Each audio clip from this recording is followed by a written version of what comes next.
रामपुर में मोहम्मद अली जौहर यूनिवर्सिटी एक बार फिर विवादों में है। आरडीए की तरफ से इस यूनिवर्सिटी के 38 भवनों को अवैध घोषित किया गया है। यानी 38 भवन वो हैं जो अवैध रूप से बने हुए हैं, जिसका नक्शा पास नहीं किया गया। सिर्फ 2 ब्लॉक, एकेडमिक ब्लॉक और मेडिकल कॉलेज का ही नक्शा पास किया गया, जिसके बाद ये 82,309 वर्ग मीटर में ये यूनिवर्सिटी बनाया गया है। अब जितने भी भवन आप यहाँ पर देख रहे हैं, ये फैकल्टी ऑफ लॉ है। ये जो बिल्डिंग आप देख रहे हैं, ये बिल्डिंग भी अवैध रूप से बना हुआ है। इसके अलावा ये जो बिल्डिंग्स देख रहे हैं, लाल बिल्डिंग है, ये भी बिल्डिंग अवैध रूप से बना हुआ है। ये मस्जिद आप देख रहे हैं, इस मस्जिद को भी अवैध रूप से यहाँ पर बनाया गया है।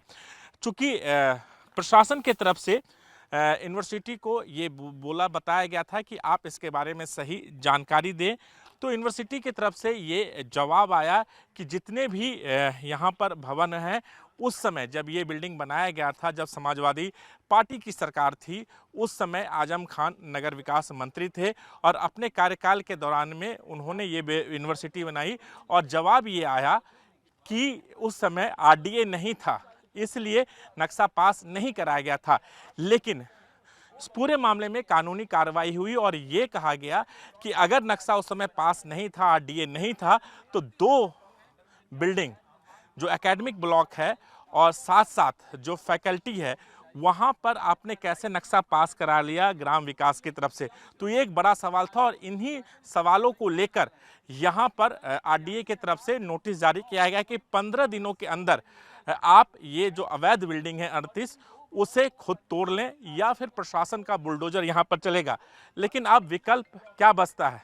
विकल्प बचता है कि आप कोर्ट जाएं और कोर्ट के थ्रू आप क्या स्टे मिलता है, तो देखना होगा। लेकिन फिलहाल इस पूरे मामले में यूनिवर्सिटी के वाइस चांसलर से हमने बात करने की कोशिश की, लेकिन उन्होंने बात करने से साफ मना कर दिया। राजू राज, जी मीडिया, रामपुर।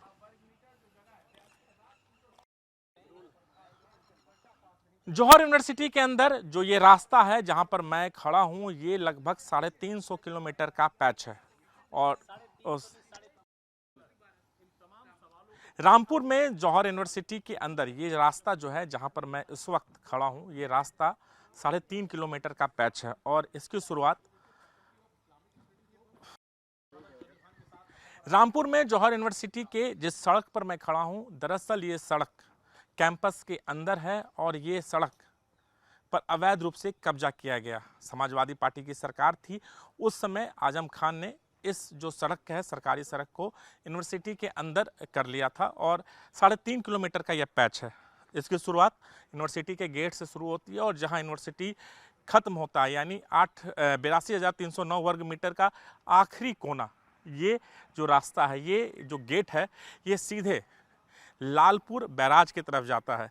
और इस रास्ते को पूरी तरीके से बंद कर दिया गया था, यानी अवैध रूप से यहाँ पर कब्जा कर लिया गया था। चूँकि इस पूरे मामले में कानूनी कार्रवाई हुई, उसके बाद प्रशासन ने साफ तौर पे कह दिया कि ये रास्ता आम रास्ता है, इसे खोल दिया जाए। लेकिन अभी तक इस रास्ते को खोला नहीं गया है। जो जानकारी मिल पाई है कि यहाँ पर जो बैराज के लिए प्रशासन की तरफ से यहाँ पर एक लिंक रोड बनाया जाएगा, जिसके लिए लगातार कार्रवाई हुई, जिसके बाद इस रास्ते को खोलने के आदेश दिए गए हैं। लेकिन यहाँ पर जौहर यूनिवर्सिटी के प्रशासन की तरफ से अभी तक इस रास्ते को नहीं खोला गया है। राजू राज, जी मीडिया, रामपुर। साउद हसन, ये बताइए कि यहाँ जौहर यूनिवर्सिटी को 40 में से 38 ऐसे बिल्डिंग हैं जिसका नक्शा पास नहीं हुआ है और 15 दिनों का समय दिया सरकार की तरफ से कि अगर वो खुद से गिरा ले, नहीं तो यहाँ पर बुलडोजर एक्शन होगा।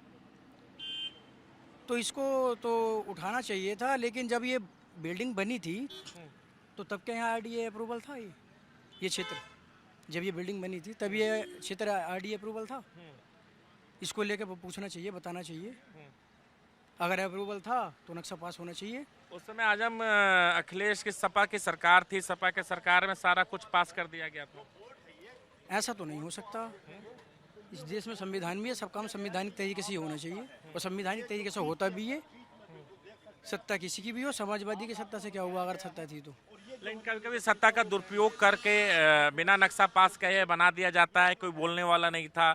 अब चूंकि ये बोलने वाले तो आज भी हैं और पहले भी थे और आने वाले टाइम में भी रहेंगे। लेकिन अब सरकार कह रही है कि यहाँ पर नक्शा पास नहीं है, आप खुद गिरा लीजिए या फिर आप बुलडोजर कार्रवाई करेंगे। तो इसके गिराने के अलावा कोई दूसरा इशू नहीं हो सकता क्या? कोई दूसरा ऑप्शन नहीं निकल सकता? क्या ऑप्शन चाहते हैं आप? बच्चे का भविष्य भी सुरक्षित रहे और जो आने वाला वक्त है इस यूनिवर्सिटी के लिए उसका भी वो भी बना रहे। अच्छा, ऐसा नहीं हो सकता कुछ। आप लोगों ने जिस टाइम ये बनी थी यूनिवर्सिटी, तो उस टाइम अगर आरडीए अप्रूवल यहाँ पे था तो आरडीए अप्रूवल लिया होगा, और नहीं होगा तो कहाँ से लेंगे? ये भी है ना एक इशू। आप लोग को जानकारी है कि आरडीए अप्रूवल है या नहीं है? वही तो मैं पूछ रहा हूँ, वही तो मैं पूछ रहा हूँ। अगर अप्रूवल होता तो सरकार शायद गिराने का आदेश नहीं देती। उस टाइम अगर अप्रूवल होता तो हाँ। ये कह रहे हैं ना आप भी। नहीं, अगर अप्रूवल होता तो आज गिराने के आदेश नहीं आते ना।